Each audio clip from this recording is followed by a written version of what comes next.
this is just going to be that next evolution of there'll be a whole bunch of things that a couple years ago we did for our clients that our clients will do for themselves. And the imperative will then be to move to the even more complicated questions. And to your point, what are clients going to pay us for? They're going to pay us to find ways to double their market cap. And until we get to CEOs who say, I don't want to double my market cap, I think there'll always be a more complicated set of questions and opportunities out there.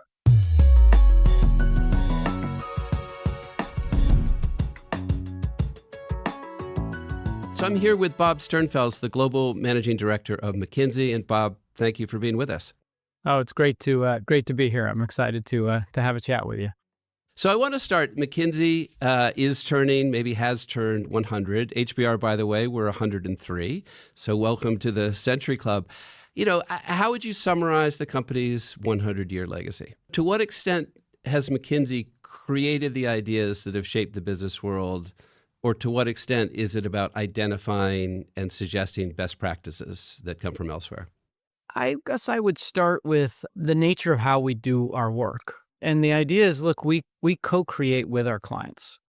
And when we're at our best, it is figuring out how do we help clients get to places they can't get to themselves. And so, the whole notion in some ways of credit of did you create something novel or did you best practice is a bit of maybe the way we frame is we're co-creating with clients to help them come up with things that they may not have come up with themselves or we might not have come up with themselves. And we clearly invest a boatload in proprietary IP. We invest over $1 billion a year in innovation, new thought, new ideas. McKinsey Global Institute, for example, which is a bit of our independent research tank, but we've now created McKinsey Health Institute.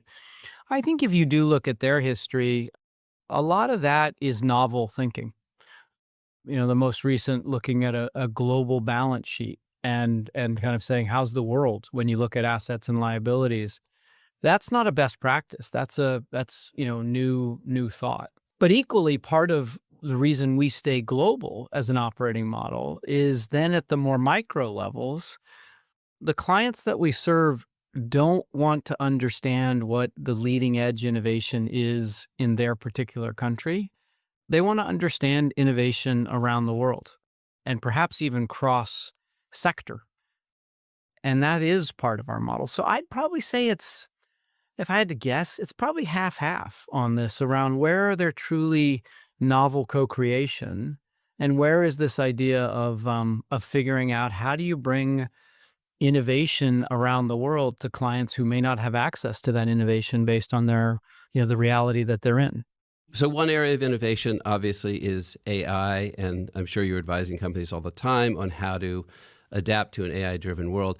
I want to talk about that, but I'm interested in the internal discussions that are happening at McKinsey about this. To what extent is AI shifting the economics of your industry, headcount, pricing, productivity? Are margins improving? Are they under stress? I mean, what are the internal conversations about AI for your business? AI? We haven't taled about that at all. No, You should. It's really cool. Can you educate me on it? No, I'm just kidding. It's hard to have a conversation in any context right now that doesn't link back to some form of AI. I think this question around AI and how it impacts McKinsey, there's kind of two sides of that coin. There's a client-facing side, and then there's what are the implications on McKinsey. And kind of the way that I summarize it is there's a unique moment to help all of our clients reimagine themselves leveraging this technology. And to be able to do that, we have to rewire ourselves to be able to deliver that. And I may, Audie, just start with a bit of, what I'm actually hearing from clients around the world, across all industries and across all geographies. And I really hear in the truth room maybe two things. On the one hand, an enormous belief in the potential for this wave of technological change. And that's everything from enormous productivity gains in areas like customer care or back office processes, but also to growth things. If you think about radically shortening the time of drug discovery and what that actually means for longevity and life, and that's top line growth. So folks are excited and they're believers. But at the same time, from the conversations that I have with CEOs, they'll often say, "Hey, Bob, so do I listen to my CFO or my CIO right now?" My CFO is in my ear that we're spending a lot of money on technology, but we're not yet seeing enterprise level value from this. And so do we really need to be at the cutting edge, or why can't we be a fast follower? Let other folks figure out where this is, and then we'll adopt quickly because it's a lot more efficient to be a follower than a leader. CIO is saying, "Are you crazy? This is one of those moments. And if we're not in the lead, we're going to get disrupted." We spent a lot of time looking at least what we think the answer is here. And it's interesting.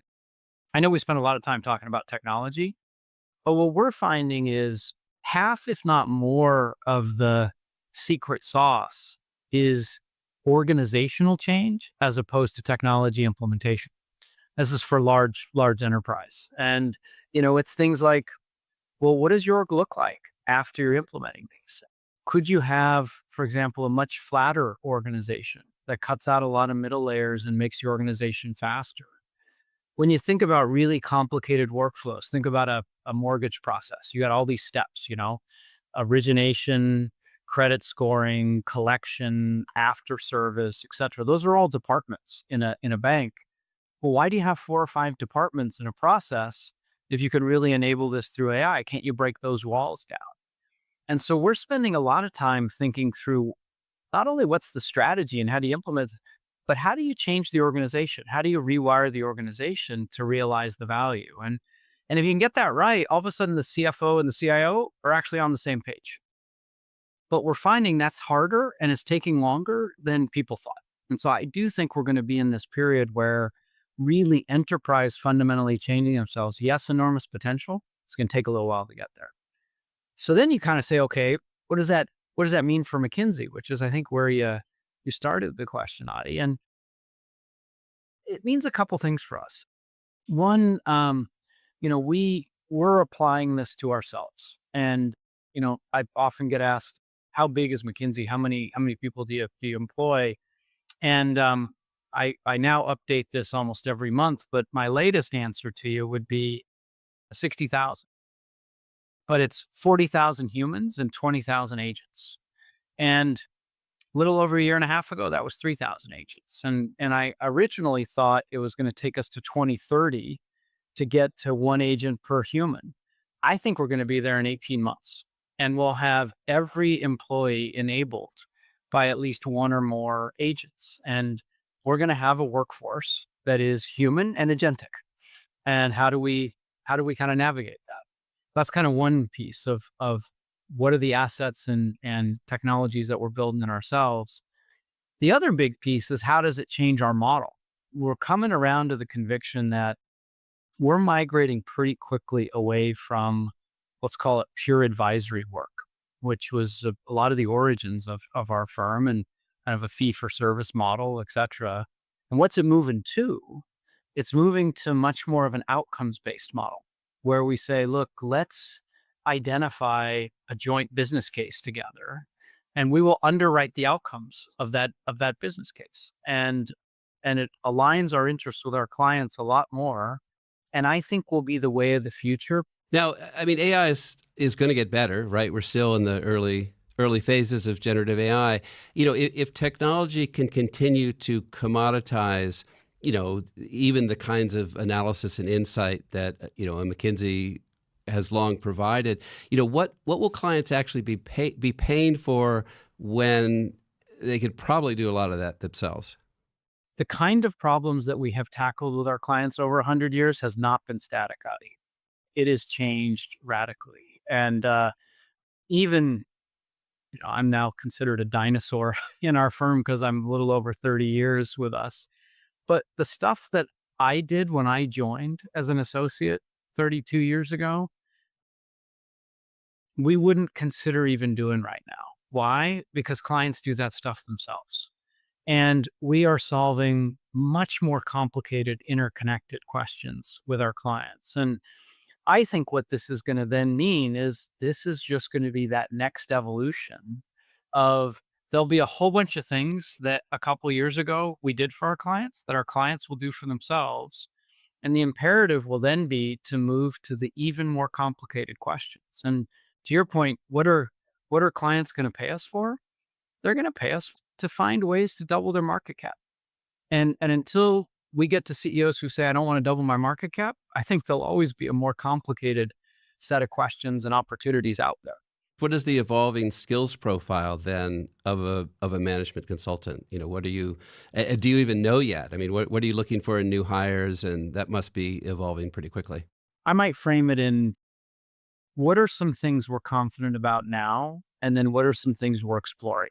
When I came into this role, and it was a little over 4 years ago, I asked our talent attraction team, how we doing on attracting talent? And I got we're doing great, Bob. We're doing great. I said, well, why? And so, well, we get over 1 million applications a year, and we hire anywhere between 8 and 10,000 people, and even the million aren't a normal distribution, right? There's some of the brightest minds in the world that are applying. So effectively, what's the problem? Why are you asking me?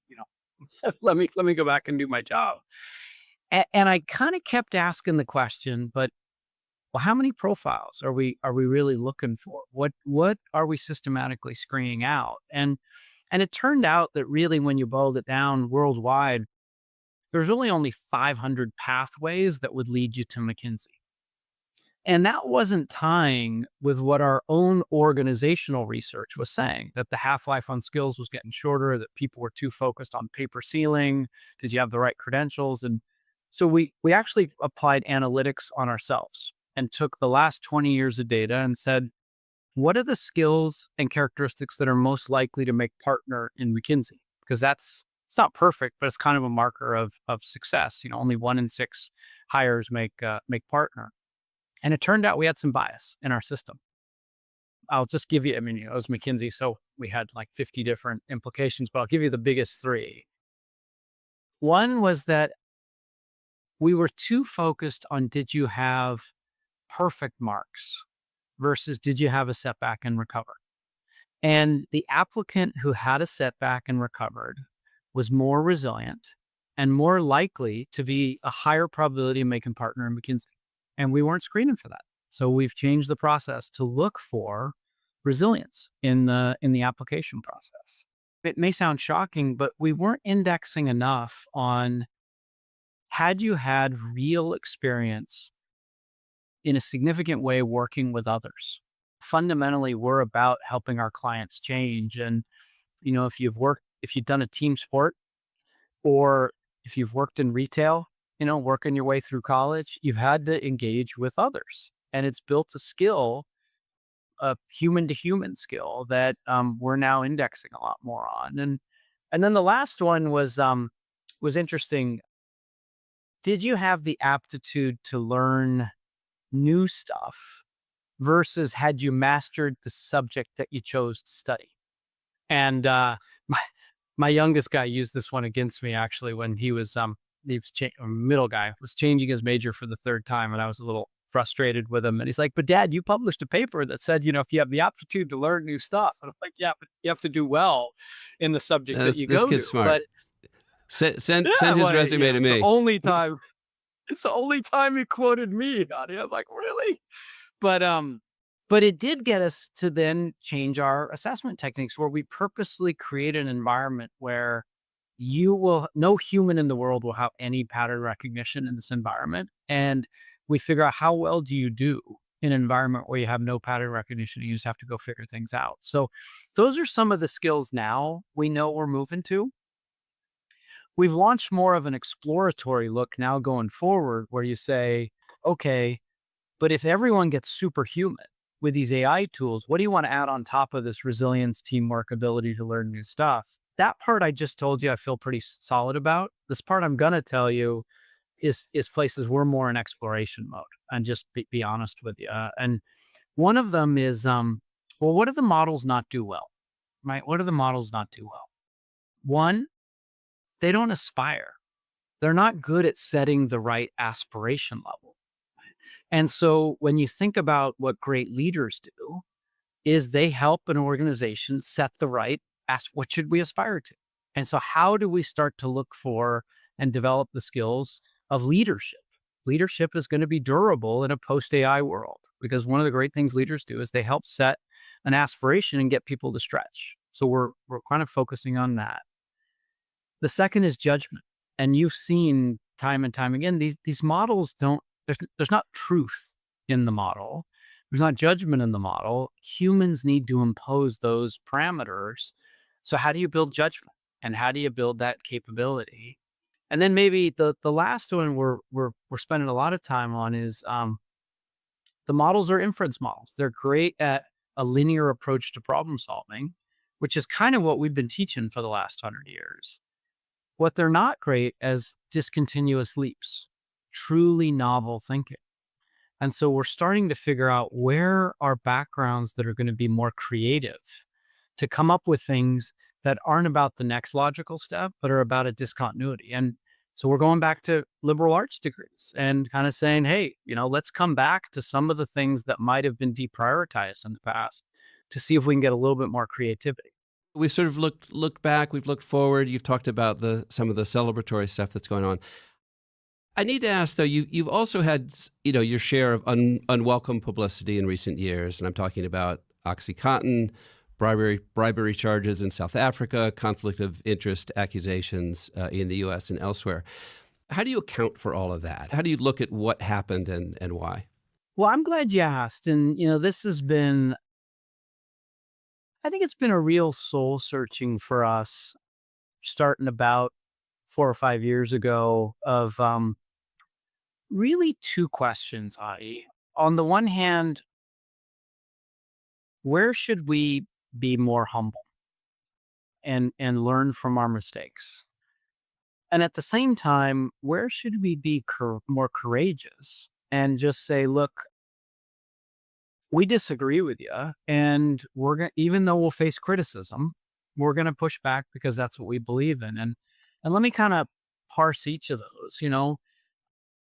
Look, some of the ones that you mentioned fall clearly in the humble camp, and I think some of the great learnings that we had, if I just take two in particular, the work with opioids and our partnerships in South Africa.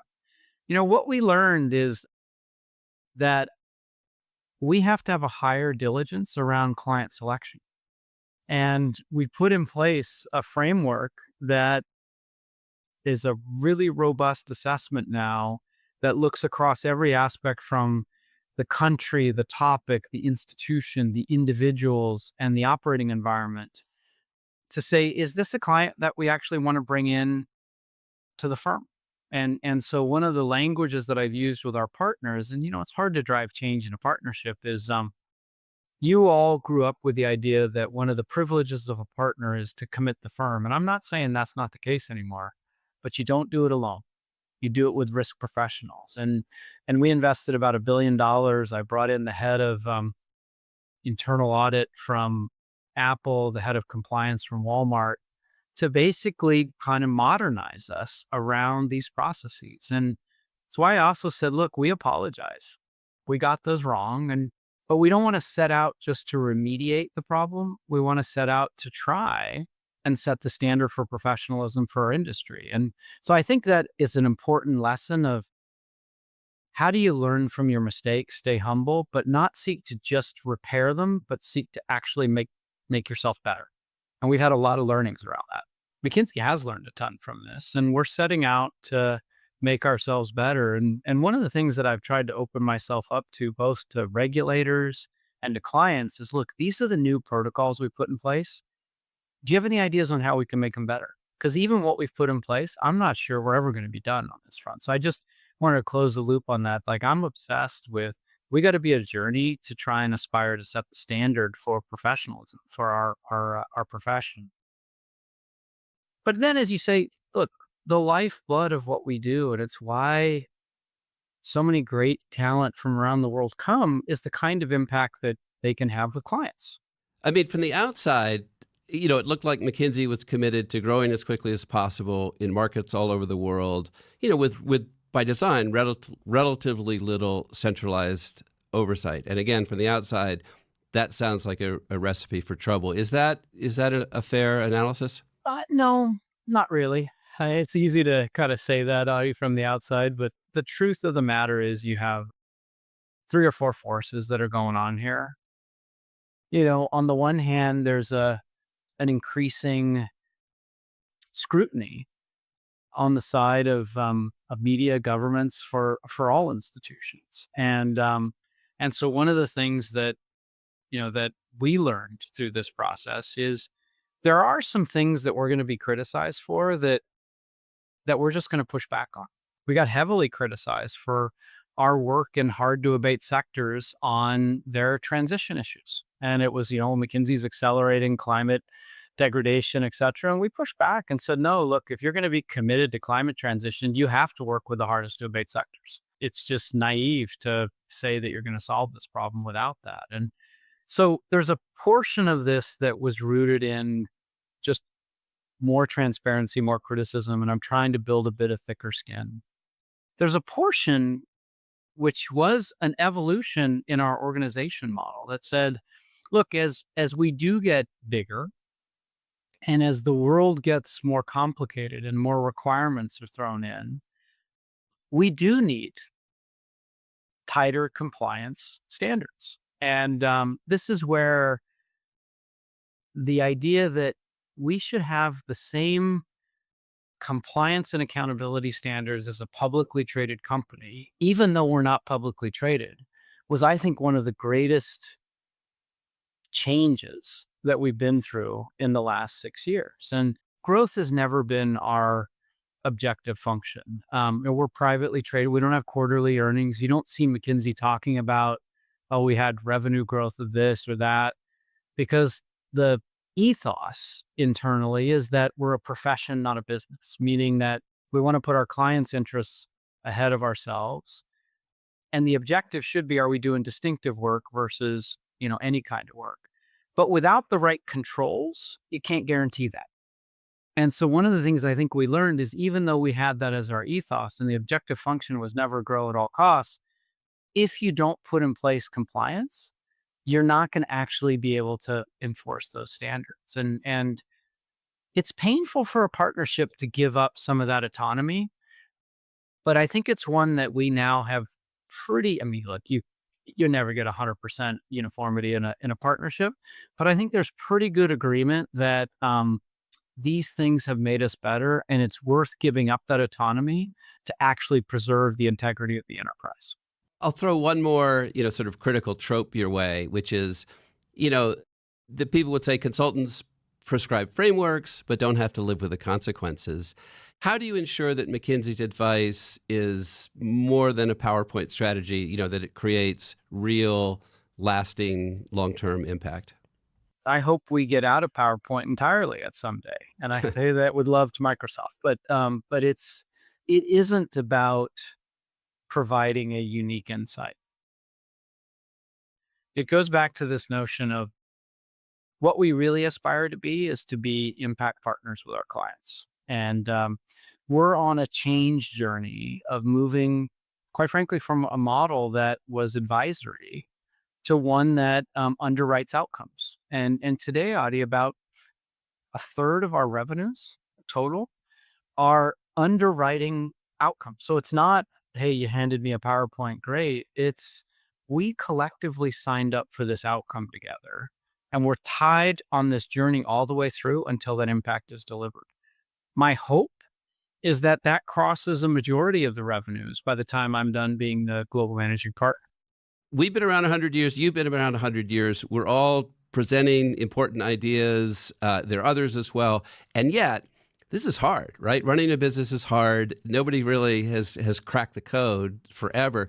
Where do you think leaders most consistently, get things wrong? I think there is some mix of a couple things that are, at least in my mind, increasingly important. One is this hunger and thirst to acquire new information. And whenever you get too confident, too overconfident, I think change for the negative is going to come. And so how do you have this almost ruthless quest for, let me continue to question new things, and maybe also from all levels in the organization. Often the best ideas are embedded somewhere lower down. The second, and Adi, you kind of linked it when you talked about both of our organizations, is how much do you do this yourself versus do you think about partnerships? And I think increasingly we're seeing when people collaborate across the value chain, et cetera, you find disproportionate gain. And yet our organizations aren't geared to collaborate well, right? We're just not. And so thirst for new, a focus on collaboration. And then finally, I would say, and maybe this is kind of a sign of the times, maybe not, but speed matters. One of the things that we've studied to death is faster organizations outperform slower organizations, even if they make more mistakes. And yet we're not wired to do that. There's such risk aversion in large enterprise. If we could lean in a bit more to that, I think great things happen. So, on the issue of management, what seems to be fundamentally different today, versus how companies have to adapt to, jolts in geopolitics or with technology? What are you seeing in terms of kind of new management paradigms that are taking shape today? I kind of look at it from the lens of the discussions that I have, which is, what are CEOs focused on, right? What are some big topics right now that are occupying the minds of senior management teams and their discussions both amongst themselves and with boards. And as you can imagine, that varies based on where you sit in the world. But there are some themes to your question, Adi, that seem to be transversal. I'd be lying if one of the themes wasn't one of the ones that we talked about, which is, how do I get value from this technology? And what is everyone else doing? Because this is hard.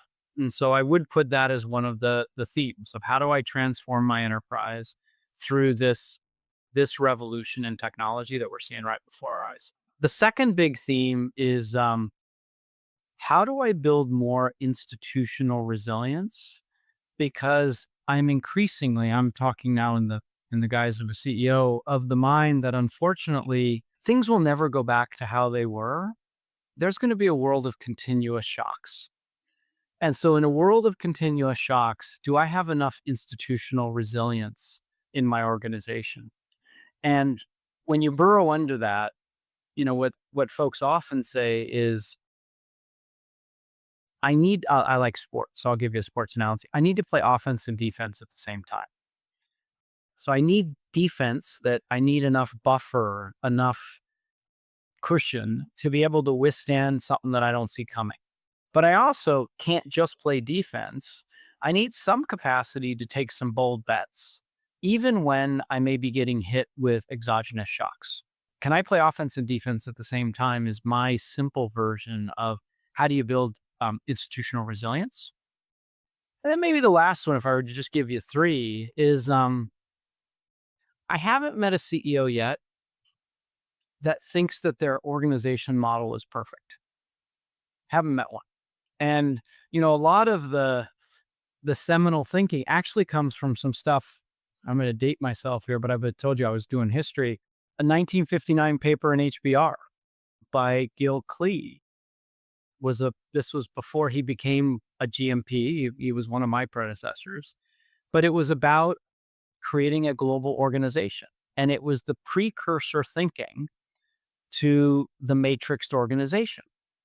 And if you kind of look at almost every large enterprise today, there is some version of a matrixed organization. And I hear different tension points from CEOs about why their org is one of the bottlenecks in getting done what they need to get done. It's too slow, it's too cumbersome, I can't resource reallocate, it doesn't help me with complicated geography decisions, whatever it may be, Adi. I hear a lot of questions about, what should my future organization model be? So in 10 years' time, what would you like McKinsey to be known for that it is not known for today? I think it's got to be a mix of, what do I hope we're still known for? And then what might be some new things? right? Because it's not going to be just stuff that McKinsey isn't known for today. I hope the part that it's continued to be known for is leadership factory of the world. Right? And one of the things that's been very exciting is no matter how long folks stay with us, they tend to do pretty well wherever they go. And we produce more CEOs than any other institution in the world. And I hope that's still the case in 10 years. Are folks coming to us and sorry, this is just my direct language. Maybe the experience isn't easy and maybe it's pretty hard and they get a lot of tough feedback. But do we make you a better leader no matter how long you're in McKinsey? 2 years, 30 years, but do you leave McKinsey a better? I hope that remains. I hope the part that is new, to your point, is something that's in flight today, but I think not really well known, which is we complete this journey from being an advisor to an impact partner. And that McKinsey is not known for, hey, they gave me great advice, but if it worked, that was because they were smart, and if it didn't work, it's because I didn't implement, which is the joke, right? But as it moved to, what? We designed a business case together, and these guys underwrote the same outcomes that I took to the board, and we went on this journey, and we kept at it until we got to someplace I didn't think I could get to. I think that's the part that I'd love to land fully in this next decade. Bob, thank you very much for being here. That was a great discussion, and congratulations on turning 100. Thank you. I enjoyed it.